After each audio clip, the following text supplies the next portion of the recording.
कांग्रेस के ऊपर अक्सर आरोप लगता है कि वो तुष्टीकरण की राजनीति करती है। तुष्टीकरण का मतलब होता है कि अपने राजनीतिक फायदे के लिए या राजनीतिक वोट बैंक के लिए किसी खास समुदाय को फेवर करना, जो कि आर्टिकल 14 का उल्लंघन है। कांग्रेस कमजोर हो रही है इसलिए मुसलमान कमजोर हो रहा है।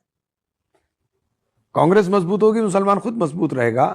मुसलमान का मतलब कांग्रेस, कांग्रेस का मतलब मुसलमान। आज कांग्रेस की ताकत हमारे मुसलमान भाई बहनों। आपने देखा कि कांग्रेस खुले में बोल रही है कि कांग्रेस का मतलब मुस्लिम और मुस्लिम का मतलब कांग्रेस। क्या कांग्रेस वाकई में अपने वोट बैंक के लिए तुष्टीकरण की राजनीति करती है? आइए इसको समझते हैं कुछ उदाहरण के साथ।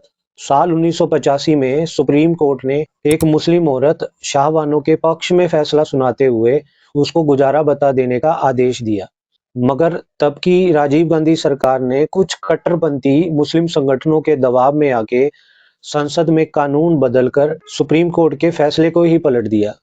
2006 में पूर्व प्रधानमंत्री मनमोहन सिंह जी ने कहा था कि देश की चीजों पर पहला हक माइनॉरिटी स्पेशली मुसलमानों का होना चाहिए। 1995 में कांग्रेस द्वारा वक्फ कानून में संशोधन कर वक्फ बोर्ड 1995 की धारा 40 के तहत बोर्ड को ये शक्तियां दी गई कि वो तय कर सकता है कि प्रॉपर्टी वक्फ है या नहीं है। वहीं अगर ये देखा जाए हिंदू मंदिरों या क्रिश्चियन चर्चों में उनके पास ये शक्ति नहीं है। वहीं यूसीसी यूनिफॉर्म सिविल कोड, जिसमें ये कहा गया है कि हमारे देश के नागरिकों के लिए शादी, तलाक या प्रॉपर्टी से रिलेटेड एक बराबर कानून हो, जो आर्टिकल 44 में देश की सरकार को इसको पूरे देश में लागू करने का निर्देश देता है।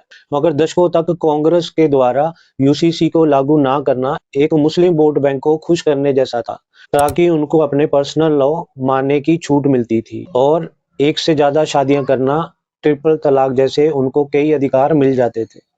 जो लोग यूसीसी का समर्थन करते हैं वो इसको सच्ची धर्मनिरपेक्षता मानते हैं, क्योंकि ये धर्म के आधार पर भेदभाव को खत्म कर एक समान सबको मानता है। असल में धर्मनिरपेक्षता का मतलब सबका साथ सबका विकास होता है, मगर वहीं पे तुष्टीकरण एक पक्ष के प्रति झुकाव के रूप में देखा जाता है, जो समाज को बांटने का काम करता है।